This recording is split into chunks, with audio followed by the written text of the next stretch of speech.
Can I dye my hair if I'm pregnant? Probably one of the most important questions that girls come in and ask me in the hair salon. Can I dye my hair if I'm pregnant? Well, the first thing I always have to tell them is, ask your doctor. Each doctor has their own opinion.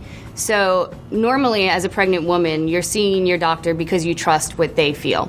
All I can tell you as the hair professional is what I see and what I do. I would say most of the time, the girls leave their hair natural and without hair color the first 3 months, also known as the first trimester. After the first trimester, girls feel a little more free to dye their hair for the second and third. One of the things I see a lot would be clients who maybe once had a single process hair color where they maybe had all over hair color, maybe they dyed their gray, maybe they changed the color from blonde to red. In my experience, these girls, they tend to go into a highlight phase. Turning themselves into a highlight phase sort of means that because the color is highlighted, it's never sitting on the scalp and it feels better.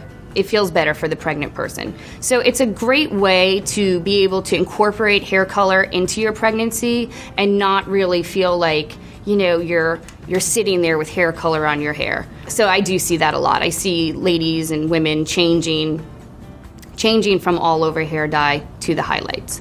Another thing I mentioned I see very often is girls skipping the first trimester. They will then continue, I would say, the second and third trimester to maintain what they were used to doing. So whether that be an all over color or a highlight, I've seen them go back and stick again with what they're doing.